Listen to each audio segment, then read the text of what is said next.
Hey, everybody. Thanks for coming. Let's talk a little bit of 49er football. If you stick around, you might hear one of my dad jokes.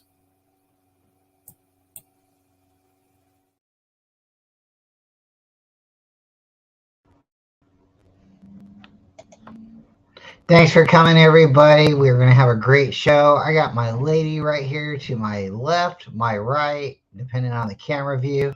I got David McNiner coming in. He's my co-host. If you guys haven't seen him before, and hopefully we'll have Johnny Chisari coming in here shortly. But until then, let's get started. How is everybody out there in the 49er faithful feeling tonight? It's Monday. I know everybody can be somewhere else. It's a lot of people streaming right now, but we thank you for being here. So first off, let's throw it back to David. How are you today, David? It's Monday. It's one of my favorite days of the week, but how are you feeling? I'm doing pretty good. I actually worked like close to 12 hours a day, and it's I'm kind of tired, but I'm alive and kicking. And during my breaks, I was actually looking into what were happening in rookie minicamp. So, well, if you don't mind to elaborate a little bit, let's give you the floor and let's hear what you got to say about that. Because I would love to. Let's just dive into that. our rookie defensive backs, Brown and Luter, have stood out from the crowd. Brown being a safety, Luter being a corner. So Steve Wilkes is really liking what he's seeing out of those guys.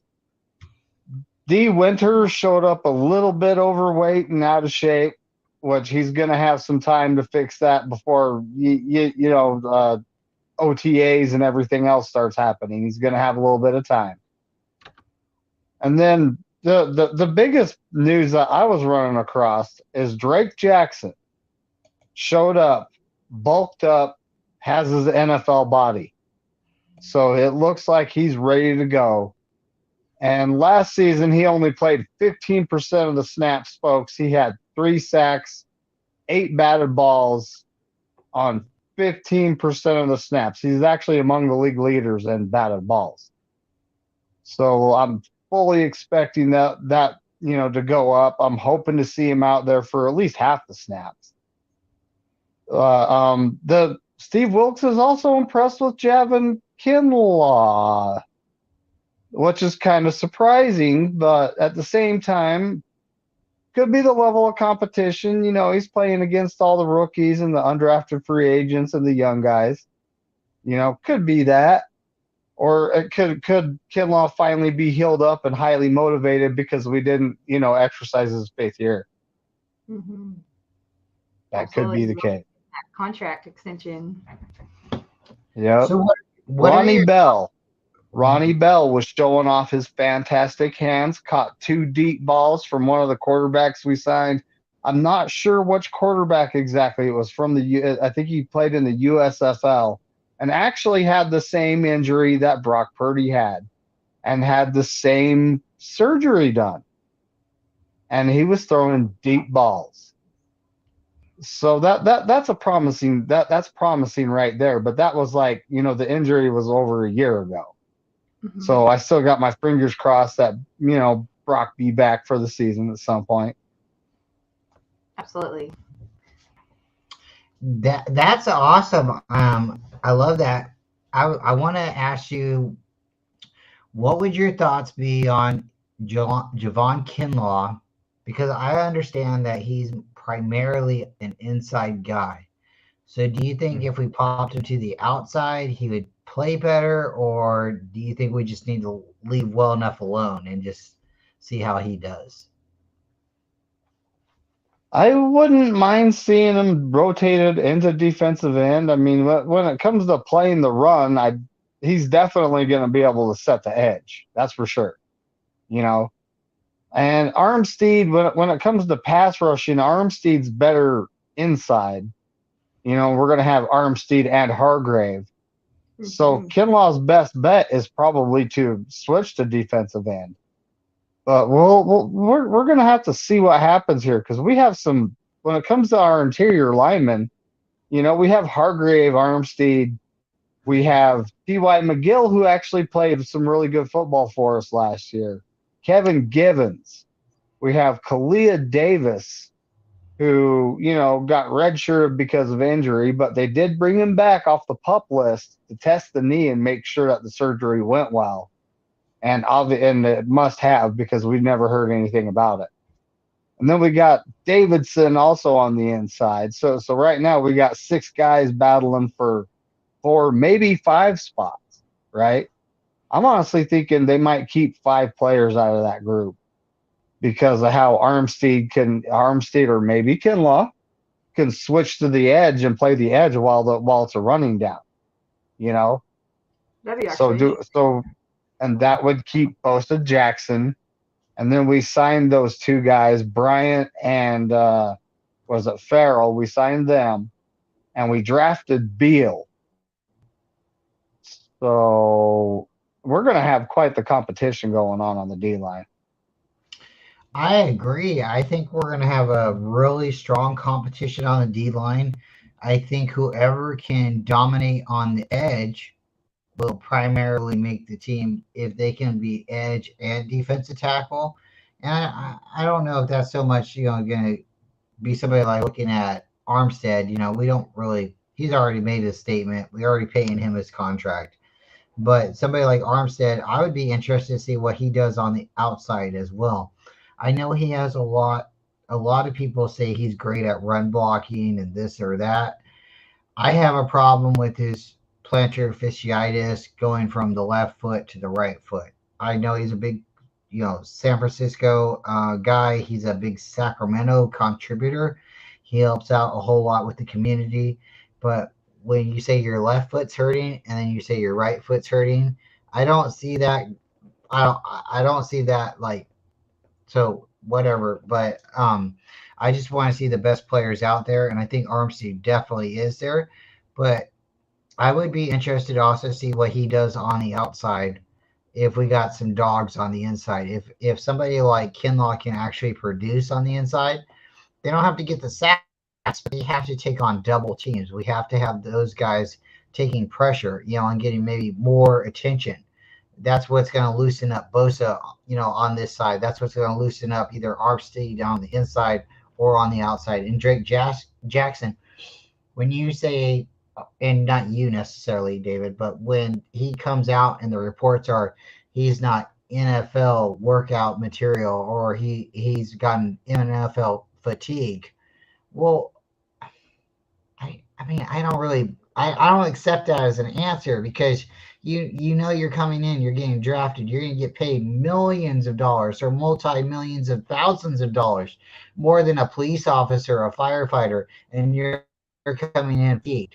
I don't accept that as an answer. I don't know how you feel necessarily. Well, I kind of do, but because you're my buddy. But I just don't think that's necessarily like a qualifying answer, like arm fatigue or leg fatigue. That's not an intangible for me to say you get a free pass. So when you come in and say that you're not of NFL weight or NFL shape, you had the off season to bulk up, and I don't give you the excuse for that. So what are your thoughts on that as well? There's a lot of guys that show up to camps league wide, and they're just they're used to training for the college season, which is what, 10, 12 games, right? And they're also used to playing against the college competition, which isn't, the NFL players are big, strong, fast, right? So when they show up, they a lot of them show up unprepared because they're not expecting what's about to happen. When it comes to Drake Jackson, I kind of put what happened last year on the college, because they switched him from linebacker to defensive end, then back, and he was like losing weight, gaining weight. He was all over the place with his body. Now he knows he's a defensive end. He needs to get strong. He needs to keep his speed, so we don't want him too heavy. But I don't know what. I mean, last year he came in weighing around 270. So if he's up around 280, that would be very much ideal for him. But like you said, they got the off season, and they should, look at the competition they're going up against and be prepared for it going in. They really should. Yeah, and that's my whole thoughts is like, okay, you're going to go into a job, right? You go to college, and after college, you get out, you start putting all these interviews out, right? These papers, you start interviewing for every place, applying. Well, shouldn't you be ready to take the job when the first person calls and says, "Hey, we got you. We want to see you," right? So you come in, you run a couple routes, or they're like, "Okay, how much do you weigh, or like how much can you bench press?" And when they do the physical, you turn your head and cough, and everything's good, right? Well, shouldn't you be at that point from college, at the point of the draft, right now, ready to turn your head and cough? I don't want anybody to touch me down there, right? But if you have to be ready, you have to be ready, right? So again, it's like this. These guys have these opportunities to go out and make multi millions of dollars, way more than anybody. Like like you're very intelligent. That what you do at work, not anyone can do. You have to be skilled. You have to understand. There's things that you have to be trained. You have to go to work day to day and understand like this could happen and be like, oh wow, this happened. And why did it happen? Because the gasket wasn't seated or whatever. That's Yeah. day to day basis, and that's like between you and me. That's the type of jobs we have. But these guys, they're supposed to go out there. They're supposed to be ready, right? And yes, if you could college you go to, that helps a whole lot. But again, it's like if you want to be paid the best, right? Shouldn't you be ready to turn your head and cough? And I'm gonna turn to Toni and let her elaborate because I think she's ready to talk. Well, I don't have much to say, but they are rookies. So there is something to be said whether they're coming from a big elite college or a small college. They do come in as rookies. They don't play at an NFL level. There may be some that have skills that can fit an NFL position for a starter, but a lot of them come in with the basics. They come in understanding the position, but they don't have necessarily the skill requirement as far as what it's going to take to be up against the offense or be up against the defense. So, they should understand that, hey, you want to get paid millions of dollars, but that is what makes them a rookie. They come in and prove their worth as far as how much do you understand an NFL level, because that's what gets you paid is when you come in and prove yourself, then obviously you're going to get a bag. But as a rookie, you come in, then you just have to just do what you can with whatever college that you went to has put you in whatever schemes, because maybe they're the same, but they're not, obviously, because when you see in a lot of these, when you go back to like the combine results or the ESPN and you're looking up like the draft prospects and they're talking about, well, they're not quite NFL ready. Well, they're just trying to understand the basics, and maybe they're great at the position in college, but when you're looking at a 310-pound linebacker, 330-pound linebacker, and it's like it doesn't matter what skill you have until you're ready to come up against that force and that speed. You just gotta get used to what you're gonna face in the NFL and that speed that's gonna come with it versus them saying you have the skill. Because comparing college to NFL is comparing apples to oranges sometimes. That's all. That's true. That's true. I mean, like Joey Fisher, for example. This is another report. The guy, he was gassed, you know, and it could have been that he just didn't get enough water to drink. Maybe playing out in the hot sun, he just wasn't used to that. But either way, you gotta show up ready to rock, you know. And he wasn't ready to rock. And this guy, I mean, in college, if you watch his film, he is a monster. He doesn't just, block, push you back. He blocks, pushes you back, steps on your head, grabs your leg. I mean, he destroys his competition. It's like he wants to demoralize them. And he shows up for camp and he's gassed. He can't even make it all the way through a practice. That's like, huh? Like, what are you doing? I think he's eating too much cake and ice cream in the off season is what I think. Yeah, that doesn't help, especially when you're looking up against that competition and you want to come in for a roster spot because, a lot of these times you see these guys, they come in and they're like, oh, I was signed by the 49ers or whatever team have you. But it's like, it doesn't actually promise you a position. It doesn't promise you a forever spot.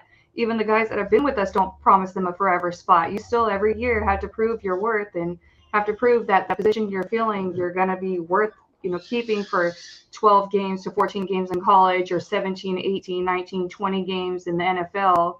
Can't come in tired, especially prematurely. Well, shout out to everybody in the chat. We got a lot of people, a lot of good people right now. And again, we're in between that bubble right now. We're trying to pop in. We are missing our guest of the evening, and we might have to reschedule. But things happen, and we'll see if he pops in shortly. But we have Bebop Jones, a good friend of the channel, a good friend of the faithful. We have 49ers Ultimate Report, John Jay. If you guys don't know about him, well, where have you been at? The guy's a great content creator. He's got a lot of support in the community. If you're not subscribed, again, where have you been at? So we'd like to see you go check out John Jay, the Ultimate 49er Ultimate Report. Again, Bebop.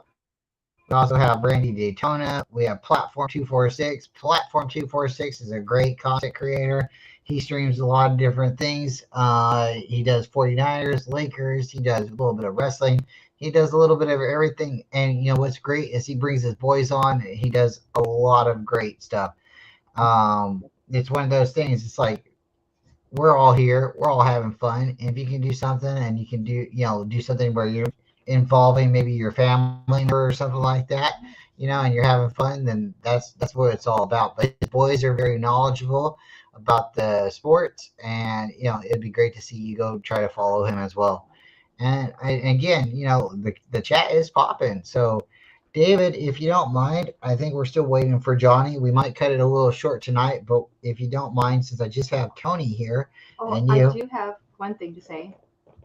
Just going back to the video that David Lombardi had posted, where it was just that clip about Kyle Shanahan, it was almost like proof that he had at least one positive thing to say about Trey Lance. I just wanted to say that was very reassuring and refreshing to hear Kyle Shanahan finally come out and say something positive about the young man, because that seems to be like a once in a blue moon thing. You never really hear Kyle saying anything positive about Trey except for like, oh yeah, he's good, but you never really see him put his words into effect. You're like, oh, okay, so you're saying what you think everybody wants to hear, but you're not standing behind what you truly said. So it was nice for him to say, oh, he looks like he's better than ever. So good. Maybe this means he's actually going to give the kid a shot to come back to his starting position, and hopefully we'll be able to get that kind of like renaissance going on as far as like, is he going to start? Is he not going to start? Is he the guy? Is he not? We'll never know until the guy actually tries. And you can't just be given 1 or 2 games. And yeah, he was injured, but after a few games, maybe half the season, assuming no injuries come up, the guy proves his worth. And yeah, we're going on a roll. And if not, well, Purdy by that time for sure should be ready. This is interesting. If Brady endorsed Trey, I need to definitely look into that a little bit more.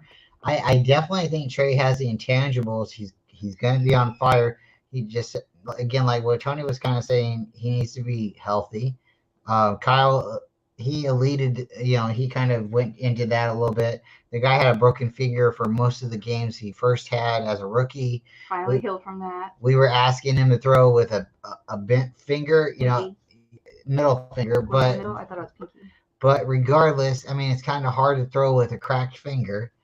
So, I'm like, for the people that are like, oh, his spirals aren't so tight or this or that,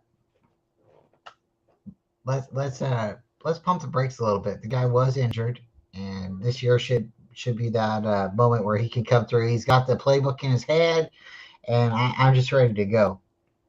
I'm gonna pause for a second. I'm gonna go check my son. Toni's gonna sit here for a second because David, you and her are on fire right now. So let me move just a little bit, and you and her continue to talk. If you guys want to elaborate maybe a little bit on the schedule, that would be great. Well, I appreciate everybody hanging out. So sorry about Johnny C. Maybe he'll be making a an appearance here soon. He's just a little MIA, maybe traffic or maybe a schedule or maybe restroom break. I'm not too sure, whatever it is. But I was definitely excited to hear that about Kyle Shanahan because he never really says anything positive really about too many people.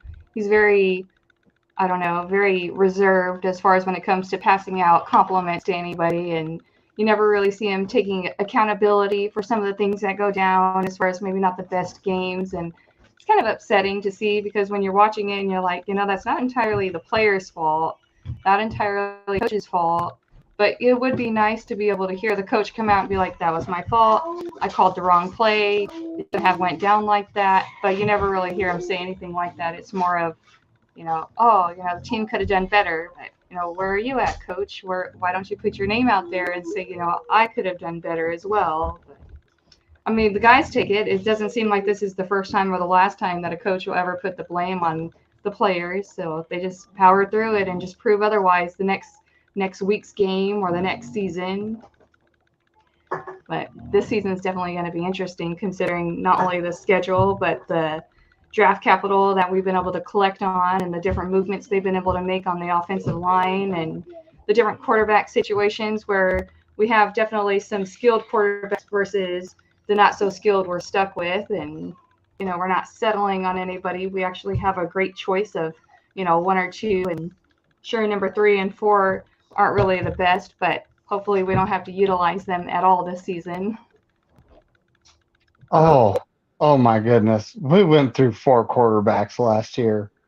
Yeah. And Josh Johnson looked like a deer caught in the headlights when he entered that Eagles game. That was pretty bad. Well, that's actually why I think Sam Darnold's going to be getting some first team snaps here and there. I think Kyle's like kind of bent on having everybody ready to go in case something happens.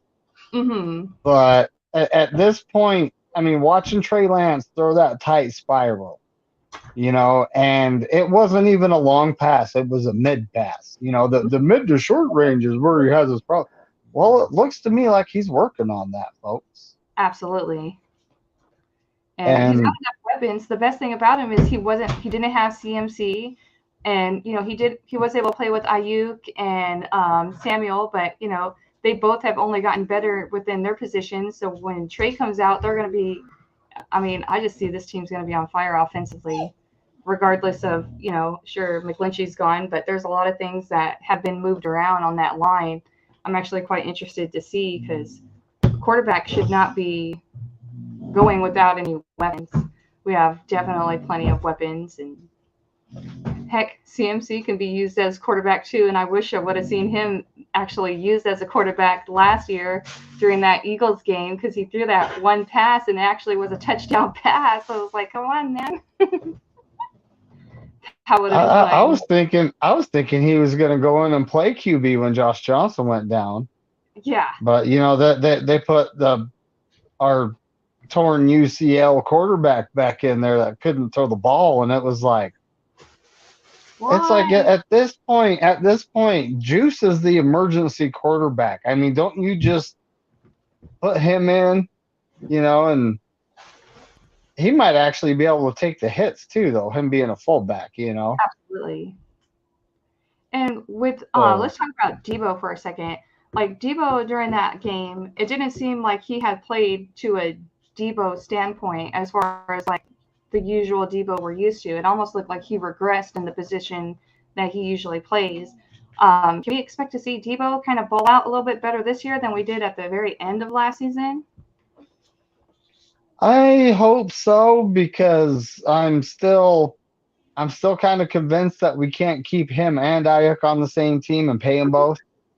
Maybe they can figure out a way to make that happen.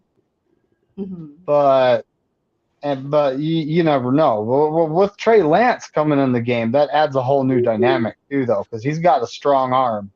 He's got some serious zip on the ball. He can zip the ball into a really tight window. Absolutely. So, and he can chuck it downfield. I mean, we all remember that play against the Houston Texans when Debo was open downfield and he hit him for that touchdown. Mm-hmm. So yes, that's great. I expect him to have an up year. He did miss 4 games. 4 games. Yeah, and that's the unfortunate part is, when we see our weapons and they don't come out as quite what we want to see them or maybe what we expect them to. And, some people have off games, kind of like with the whole situation with Javon Kinlaw and Eric Armstead. It's not like they're out on injuries that they sustained while playing. It's because they have these flare-ups and, you never know what you're going to really get out of a player that has a flare-up of some sort. And hopefully we don't have to see them go through anything like that often, or if we do, then we have the right people to plug in, so it's not like we miss a beat. Because I do like Javon, and it's nice to see what he can do when he is healthy. Same thing for Armstead, but it's kind of hard when you got these players and they get on a roll, and then you lose a guy that you're so used to playing with because, oh man, I got a flare up, or now I'm injured, and then you have to kind of get used to, oh, I got this guy over here now. And I just want to be able to see either Ayuk and Debo just get on the same path with Trey, and the lines, both offensively and defensively, just kind of stay consistent with each other, because this seems to be a really great year as far as just watching it come into play. And I'm just really excited. Maybe I sound like a homer, but I'm just like really excited. When it comes down to it, we have a pretty tough schedule this year. I mean, our schedule's there's not many games that I'm pointing at going, these guys are slouches. I'm not worried about that. Well, no. The Red Chickens, but even when the Red Chickens are bad, they're still pesky. Mm-hmm. They'll still play us hard. So, and even with our first game with Pittsburgh, it's like I want to say that we're going to win, but we already know the Niners do tend to start out very slow, kind of soft. Mm-hmm. And I hope that, maybe they'll get it together quicker, because I don't want to see them lose like the first 3 games, especially when you're looking at having to play the Rams, by game 2. You don't want to lose against the Rams. We're going to be sweeping them. You want to be able to get everything situated before that game comes around for sure. Yeah, shout out to Jim Everett the Great. This guy's in all the 49ers chats. He's thinking the Rams are going to sweep the West and they're going to win it. Man's got big dreams. That's okay. Yeah. Yeah. Yeah, well, we can all have dreams. That's right. Yeah. But no, we definitely, that's for sure the 2 games I want to see them win is against the Rams, and then of course the Cardinals, because, they have their sketchy situation going on.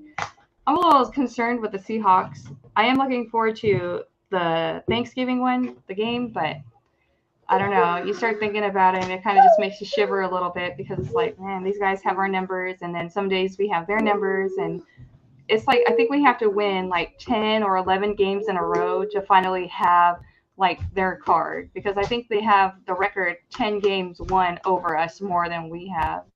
I think it's like 10-20 or 20-10 or 30-20. The Sea Chickens have us 30-20. 30-20, yeah.